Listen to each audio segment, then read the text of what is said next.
नमस्कार दोस्तों, मैं आपको इस वीडियो में कराने जा रहा हूँ वन लाइनर के क्वेश्चन जो कि एक लाइन में दिए हैं और उनका उत्तर भी एक लाइन में है। देखो, बड़ा मैं वीडियो बनाने से पहले मैं पीडीएफ को बड़ी मेहनत से तैयार करता हूँ और बड़ी ही कलरफुल पीडीएफ तैयार करता हूँ जो कि आपको देखने में बहुत ही अच्छी लगती होगी। तो पहला प्रश्न है, अब तक का दुनिया का सबसे गर्म साल कौन है? अब तक जो भी गर्मी पड़ी है वो सबसे साल कौन सा था गर्म? तो 2024 था सबसे गर्म साल अब तक के समय तक। नेक्स्ट अगला क्वेश्चन है, जैव विविधता का संरक्षण किसके लिए महत्वपूर्ण है? जैव विविधता का संरक्षण है जंतु, पेड़ पौधों और समस्त प्राणी के लिए आवश्यक है। नेक्स्ट अगला क्वेश्चन है, लेकर आ रहा हूं तीसरा क्वेश्चन है। भाई तीसरा क्वेश्चन है, पृथ्वी की आयु कितनी है? देखिए भाई, पृथ्वी की आयु कितनी है? तो लगभग 4 लाख वर्ष है। ये आयु कितनी है? 4 लाख वर्ष इसका सही आंसर है। नेक्स्ट क्वेश्चन है, चौथा वाला, कौन सी अवधि सबसे लंबी होती है? कौन सी अवधि सबसे लंबी होती है? तो अनंत काल, कल्प और ईओन, ये अवधि सबसे लंबी होती है। नेक्स्ट अगला क्वेश्चन है, 5 क्वेश्चन है, वर्तमान वायुमंडल के निर्माण और संशोधन में कौन सा तत्व सहायक है? वर्तमान वायुमंडल के निर्माण और संशोधन में कौन सा तत्व सहायक है? इसके लिए है, देखो कौन कौन से तत्व सहायक है। तो नाइट्रोजन, ऑक्सीजन, कार्बन डाइऑक्साइड और जलवाष्प जैसे तत्व आवश्यक हैं। नेक्स्ट अगला क्वेश्चन है, 6वां प्रश्न है, भारत में कितने प्रतिशत भूमि सूखा प्रभावित है? भारत में भूमि सूखा प्रभावित होती है 12% सूखा से प्रभावित होती है। नेक्स्ट अगला क्वेश्चन है, 7 क्वेश्चन है, थोड़ा बॉर्डर लगाने के लिए टाइम लगता है थोड़ा। 7वां क्वेश्चन है, युग कितने प्रकार की होती हैं? एक देखो 4 प्रकार के होते हैं हिंदू धर्म के अनुसार। हिंदू धर्म के अनुसार 4 प्रकार के होते हैं, सतयुग, त्रेता युग, द्वापर युग और कलयुग। नेक्स्ट अगला क्वेश्चन है, भारत का कितना प्रतिशत क्षेत्र बाढ़ से ग्रस्त है? भारत का कितना प्रतिशत क्षेत्र बाढ़ से ग्रस्त है? तो 12.5% भूमि बाढ़ से ग्रस्त हो जाती है। नेक्स्ट अगला क्वेश्चन है, 9 क्वेश्चन है, चक्रवात की गति कितनी होती है? भाई चक्रवात की गति कितनी होती है? तो चक्रवात की गति होती है 150 से 250 किलोमीटर प्रति घंटा तक चक्रवात की गति होती है। नेक्स्ट अगला क्वेश्चन है, 10 भूगर्भ की जानकारी के लिए प्रत्यक्ष साधन क्या है? भूगर्भ की जानकारी के लिए प्रत्यक्ष साधन क्या है? प्रत्यक्ष साधन है ज्वालामुखी, विस्फोट, भूकंपीय तरंगें, धरातलीय चट्टानें, ये भूगर्भ के लिए प्रत्यक्ष साधन है। नेक्स्ट अगला क्वेश्चन है 11वां प्रश्न है, किस प्रकार के ज्वालामुखी विस्फोटों के कारण ढक्कन ट्रैप का निर्माण होता है? तो बाढ़ के कारण ढक्कन ट्रैप का निर्माण होता है, इसका राइट आंसर है। नेक्स्ट अगला क्वेश्चन 12वां है, ढक्कन ट्रैप की सेल समूह किस प्रकार के ज्वालामुखी द्वार का परिणाम है? तो प्रवाह के कारण ढक्कन ट्रैप सेल का निर्माण होता है, इसका सही आंसर है प्रवाह के कारण। नेक्स्ट अगला क्वेश्चन है, स्थल मंडल किसे कहते हैं? तो स्थल मंडल किसे कहते हैं? इसका सही आंसर है पृथ्वी की सबसे ऊपरी ठोस और कठोर परत को स्थल मंडल कहते हैं। नेक्स्ट अगला क्वेश्चन है, कौन सी तरंगें भूकंपीय तरंगें चट्टानों में संकुचन व फैलाव लाती हैं? प्राथमिक तरंगें यानी पी तरंगें। तरंगों के प्रकार आगे पढ़ेंगे, कितने प्रकार की तरंगें होती हैं। तो ये प्राथमिक तरंगे यानी पी तरंगे हैं वो किसके लिए? भूकंपीय तरंगे चट्टानों में संकुचन और फैलाव लाती हैं। नेक्स्ट अगला क्वेश्चन है, 50 क्वेश्चन है, किस विद्वान ने भूगोल शब्द का प्रयोग किया है? तो इसका राइट आंसर होगा ग्रीक विद्वान एरिस्टोफेनीज ने किया था। नेक्स्ट अगला क्वेश्चन है 16, भूगोल का जनक किसे कहा जाता है? इन्हीं को भूगोल का जनक कहा जाता है, एरिस्टोफेनीज हैं जो इनको भूगोल का जनक कहा जाता है। नेक्स्ट अगला क्वेश्चन है 17,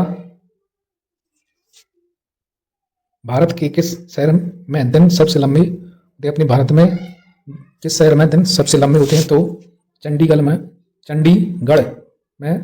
भारत के अंदर सबसे दिन लंबे होते हैं। नेक्स्ट अगला क्वेश्चन है 18, एक समान तापमान वाले स्थानों को जोड़ने वाली रेखा क्या कहलाती है? तो समताप रेखा कहलाती है। नेक्स्ट अगला क्वेश्चन है 19वां क्वेश्चन है, देखिए क्या बेहतर क्वेश्चन है, सूर्य से आने वाली लघु तरंगों वाले विकिरण क्या कहलाती हैं? सूर्य से आने वाली लघु तरंगें वाले विकिरण क्या कहलाते हैं? सूर्यताप कहलाती हैं, सूर्यताप। नेक्स्ट क्वेश्चन है अगला 20 क्वेश्चन है, पृथ्वी से प्रेषित रेडियो तरंगों को परावर्तित करके वापस पृथ्वी तल पर भेजने वाली परत क्या कहलाती है? तो आयन मंडल कहलाती है। नेक्स्ट अगला क्वेश्चन है 21 क्वेश्चन है, कपास की मिट्टी किसे कहा जाता है?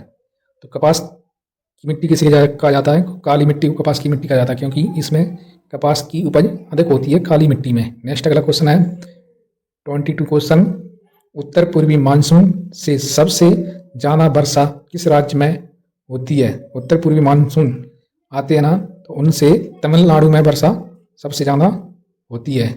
नेक्स्ट अगला क्वेश्चन है 23 क्वेश्चन है,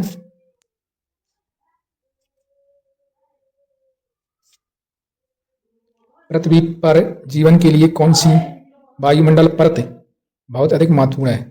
पृथ्वी पर जीवन के लिए कौन सी वायुमंडल परत बहुत महत्वपूर्ण है? तो वो है क्षोमंडल परत सबसे महत्वपूर्ण मानी जाती है। नेक्स्ट अगला क्वेश्चन है 24, कितनी ऊंचाई पर ऑक्सीजन की मात्रा खत्म हो जाती है? तो है पृथ्वी की सतह से लगभग 120 किलोमीटर की ऊंचाई पर ऑक्सीजन की मात्रा खत्म हो जाती है। नेक्स्ट अगला क्वेश्चन है 25 क्वेश्चन, 25 क्वेश्चन है, ओस जम जाने के बाद क्या कहलाती है? ओस जब जम जाती है उसके बाद क्या कहलाती है? तो पाला कहलाता है। ओस जब जम जाती है तो पाला कहलाता है। नेक्स्ट क्वेश्चन है 26, वह तापमान जिस पर वायु संतृप्त हो जाती है क्या कहलाई? ओसांक कहलाएगी। नेक्स्ट अगला क्वेश्चन है 27, जेम्स और जेफरी ने कौन सिद्धांत प्रतिपादित किया था? जेम्स और जेफरी ने कौन सिद्धांत प्रतिपादित किया था? इन्होंने ज्वारीय या गुरुत्वाकर्षण का सिद्धांत प्रतिपादित किया था। नेक्स्ट अगला क्वेश्चन है 28, यू आकार की घाटी कहाँ बनती है? यू आकार की घाटी है वो कहाँ बनती है? हिमनदों के अपरदन के कारण यू आकार की घाटी बनती है। नेक्स्ट अगला क्वेश्चन है 29,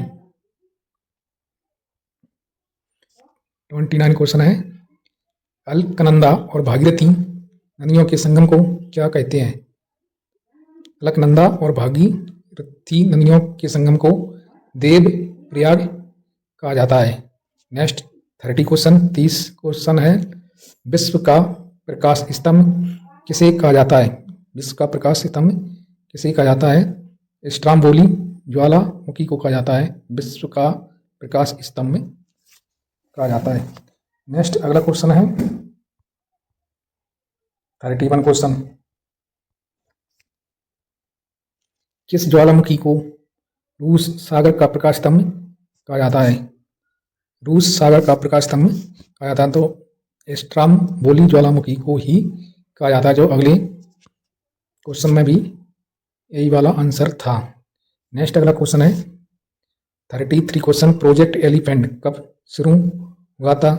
प्रोजेक्ट एलिफेंट कब शुरू, टाइगर एलिफेंट है, टाइगर नहीं है, प्रोजेक्ट एलिफेंट शुरू हुआ था 1992। नेक्स्ट अगला क्वेश्चन है 34 क्वेश्चन,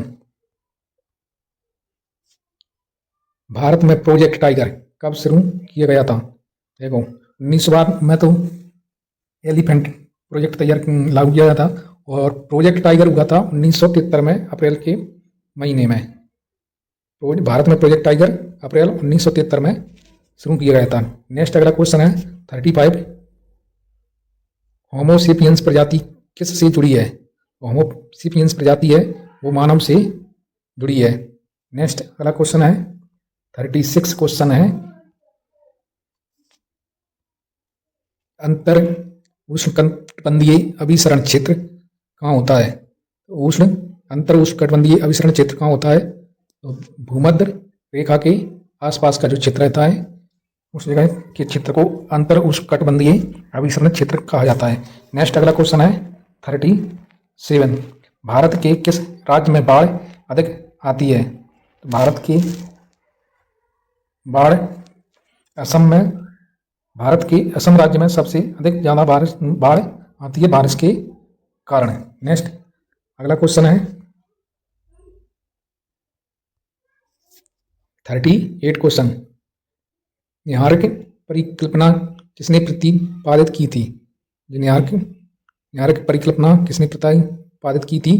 जर्मन के दार्शनिक इमैनुअल कांट ने की थी। नेक्स्ट अगला क्वेश्चन है 39, पृथ्वी का औसत घनत्व कितना है?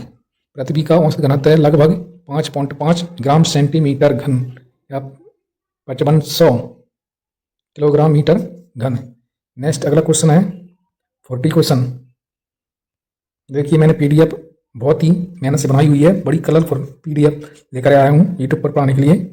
नेक्स्ट क्वेश्चन है 40, किस देश में भूकंप से पैदा होने वाली विनाशकारी समुद्री लहरों को सुनामी कहते हैं? किस देश में भूकंप से पैदा होने वाली विनाशकारी समुद्री लहरों को सुनामी कहते हैं? तो जापान देश